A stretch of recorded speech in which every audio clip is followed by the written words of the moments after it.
Welcome back, everybody. I'm Professor G, and today we're going to talk about the Enlightenment. Now, the Enlightenment is an intellectual movement. It's sort of a general intellectual trend that begins in the 16th century Europe and lasts until about the 19th century, until we really get into the 20th century.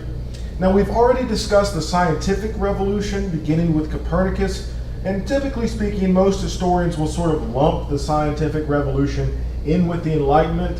And for the most part, that is a correct generalization. I like to treat the scientific revolution as separate and distinct because science kind of becomes its own entity, and science has its own importance in the development of European history.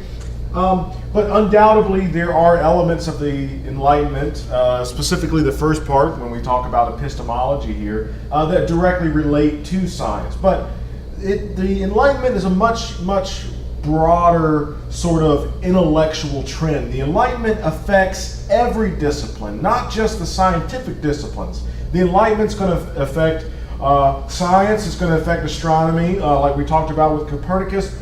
But it's also going to affect history, the writing of history. It's going to affect the arts. It's going to affect music composition. And perhaps most importantly, as we're going to talk about, it's going to affect political theory. It's going to affect politics, how we do politics. Okay, so that being said, there are certain key features of the Enlightenment that I'm going to focus on here. The first are changes in epistemology that occur during the Enlightenment. Now, epistemology, it's kind of a big, scary word. Epistemology simply means it's the study of knowledge. How do you know what you know? How do you justify your beliefs? How do you justify your knowledge? Okay, this is epistemology. And with the Descartes reading, we're going to get into some more epistemology. But epistemology, how do you know what you know? It's the study of knowledge, the study of truth, the study of certainty, the study of justification.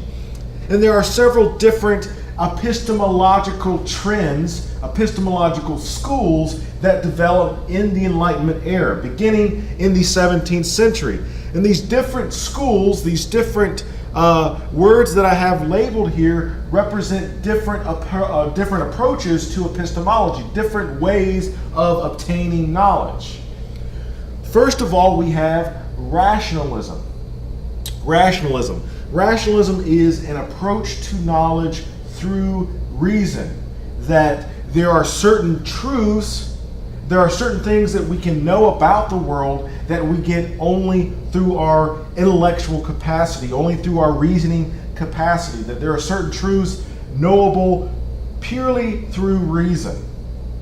And there are several notable rationalists during this time period. Descartes is probably the most important, is the first and the most important. So keep this in mind when you're reading Descartes. Descartes says, what we can know the best, what we have the most assurance of, are those truths which we obtain solely through reason. So you have the rationalists who focus on an approach to knowledge that obtains knowledge through our rational capacity and attempts to reduce knowledge to rational propositions.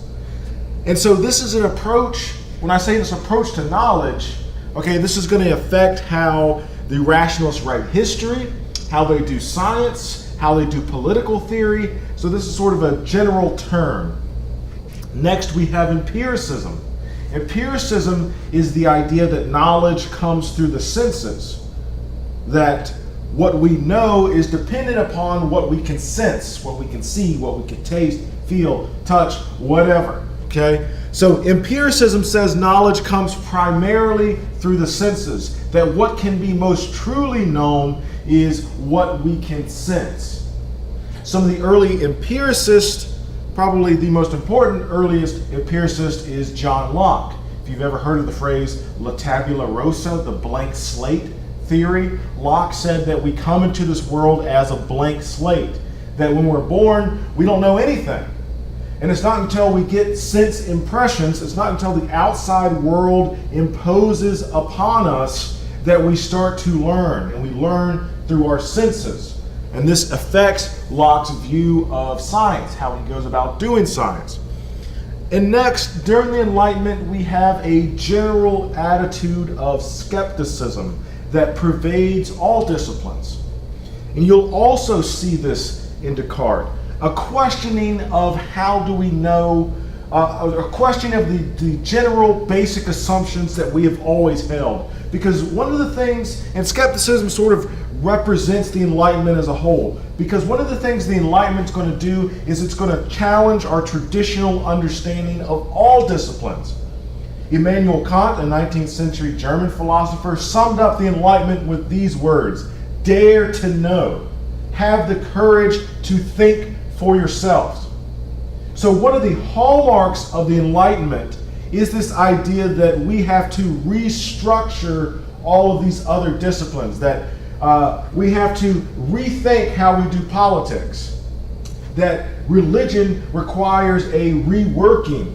So this theme, dare to know, to go out and to have the courage to question the basic assumptions that have been handed down to us through history. So this is what I mean by this general attitude of skepticism. So again, epistemology here, there are different epistemological approaches. Rationalism, just think reason through the senses, empiricism through experience, okay? And it's not that these two are somehow opposed to each other. It's just that people are trying to figure out different ways of coming to know and to understand the world. And these are the two general schools that emerge out of this type of thinking. Okay, so when I say that this is the reason why I separate the Enlightenment from the scientific revolution, because there are things going on here that don't include what we would consider the natural sciences. Perhaps most importantly are the revolutions that take place within political theory, the changes that occur within political thought. Now, for most of human history, throughout antiquity, throughout the ancient world, politics was usually defined by either wealthy families who controlled large tracts of land, who therefore dominated a particular region, or maybe a city, or maybe a nation, or it was defined by a king and the king's rule. And this is usually what we mean by ancient politics. There wasn't a whole lot of political thinking going on. It's not like we had different political parties in the ancient world like we do today. In the ancient world, you usually just had rule by a few, an oligarchy, and by a few I mean rich land-owning males, or rule by a king, rule by one a king who had absolute power. Well, these basic ideas come into question during the Enlightenment, specifically the idea of kingship. And this is an idea known as divine right, the idea that the king or that the rulers were put there by God. Not only were the rulers put there by God, but God had justified their rule. So if you ever ask the question, well, why is this person king? Why does he deserve to be king? The answer would be he deserves to be king because God had put him there. And this is one of these central ideas that comes under attack during the Enlightenment. And philosophers like Thomas Hobbes and like John Locke start to question this fundamental assumption about political rule.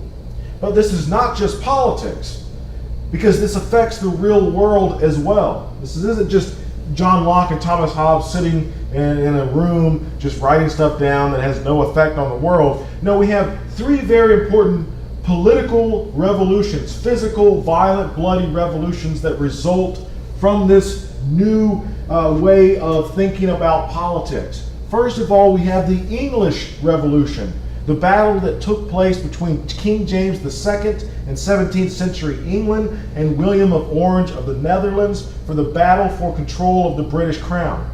Now, the details of these revolutions aren't terribly important to us here now, but what is important is what happens as a result of these revolutions. What happens as a result of the English Revolution is that we have one of the drafting of the first Bill of Rights. The first Bill of Rights. A document that gave political power, that gave political freedom and independence to English citizens. Okay? Second of all, we have the American Revolution, the battle that took place between the American colonies here in the United States and the British Crown. And the American Revolution is important because America is the first British colony, the first colony period, to successfully succeed in a rebellion. And then you have the French Revolution. And the French Revolution is a direct challenge to this idea of monarchy. They literally overthrow the monarchy and they drag the kings out and they chop off their heads. If you've seen depictions of the guillotine, right? The French Revolution is a revolt to monarchy. Now, what all three of these revolutions have in common is that it shifts the political dynamic. That we have that the reworking of political theory, we now see it play out in the real world. And now we see where political power really lies. John Locke says political power doesn't lie with the king. That divine right is incorrect. That the king doesn't get his power from God. Rather, the king is only the king because we say he can be king. The people give the king the political power, and therefore, according to Locke, political power lies not with God or with the state, but political power lies with the people. That we make up the government, and therefore we can decide what sort of government we want and what sort of power we're going to give this government. And these three different revolutions show this. The English Revolution, the people demand certain political rights. The right to own property, for example, and they are granted those rights. And so they show the king that the people have a voice, that the people can demand certain things in response to the government. The American Revolution, we have a Declaration of Independence, that we are our own free and sovereign people and that we don't need you. That we can stand on our own and that we deserve economic and political freedom just as much as you European nations do. And then the French Revolution, that the people literally don't need the king. And most importantly, that the people don't want a king. And when the people don't want a king, they could take power into their own hands to remove the king by force. And each one of these revolutions has ramifications across the globe.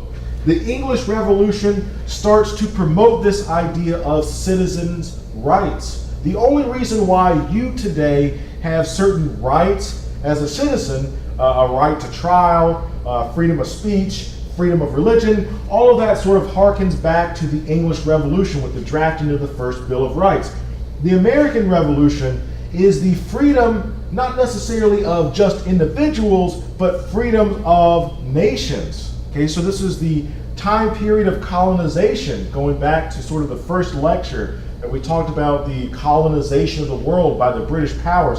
Well, America is the first country to stand up and say, no, we're free, just like you're free. And with the French Revolution, you have this very radical idea of individual freedom over and against the freedom of a king. Okay, so those are the developments in political theory sort of as a whole. And this is represented by this is really the time period of revolution. And each one of these revolutions is going to spark like a chain reaction kind of across the globe. Okay, and then we have some very important developments in religion. And by religion here, what I'm really talking about is, of course, Christianity. We talked about the Protestant Reformation, the split between the Protestant and the Catholic Church, and this is still going on. During the Enlightenment, we also have other developments within religion, in that we're going to start to see a more secular state, a more secular form of government emerge. And in fact, during the French Revolution, after the king is overthrown, the type of government that we have is a secular government. A government that is free of religion, a government that is not beholden to any sort of religious beliefs. We also see this in the drafting of the American Constitution. Not only do the Americans say that we want freedom of religion, the freedom to practice whatever religion we want, but we want freedom from religion. that the government has no right to impose any sort of religious beliefs upon us, that we are free to choose. So religion is also undergoing a radical reworking. And so not only do you have traditional religion, but you have these new ideas that are starting to emerge. For example, you have the emergence of deism. Now, deism is a departure from traditional Christianity. Deism, most deists were typically scientists who still believed in God, but believed that God interacted in the world and with the world in a much different way than the Bible suggests. Deists, for example, such as there were several deists, especially in early America, Thomas Jefferson, James Madison, perhaps George Washington. All these guys were deists. Deism is the idea that God sort of creates the world, that God creates and forms and fashions the universe, but that God is separate from that universe and that God no longer has anything to do with that universe. So there's still an assistance and a reliance upon a creator, but this creator is no longer involved in the world. Well, why do they believe this? They believe this due to the explanations, the powerful explanations that the natural sciences were giving us as far as how the world works. God, in a sense, is no longer needed in the day-to-day life because now actions can be explained through purely naturalistic ways. So you get the rise of deism. But in response to science, in response to these deistic tendencies, in response to all these radical revolutions in thought, you also have fideism. And fideism refers to this idea of faith over and against reason. So it's sort of a fundamentalist pushback. These people said, no, we have our faith. I know what I believe. I have faith in what I believe. I don't care what you have to say. Kind of plug their ears and sing to themselves so they don't hear what other people are saying. This is what's referred to as fideism, the idea that faith gives us a sort of knowledge that even if reason can't explain it, we have faith in it. We can be sure of this idea. And then we have the development of atheism, a complete and utter rejection of any theistic idea. Theism, again, being the belief in a God that is intimately involved in the world and with humanity. Atheism is a rejection of that, a denial of the existence of God. And atheism begins in 17th century France, and indeed the French Revolution has many atheistic undercurrents to it. This is why they don't want religion involved in government anymore. This is why they believe that religion can't justify political rule. And so I bring up all of these different distinctions to show you just how radical and just how new the Enlightenment really is. And this Enlightenment idea is going to carry on well into the 19th century. And it's going to affect not only the natural sciences, but it's also going to affect each and every academic discipline you can think of. History, all of the sciences, the arts, music, political theory, everything is going to be sort of caught up in this Enlightenment idea. All right, guys, that's it for today. And I will, if you got any questions, email me, and I'll see you guys next time.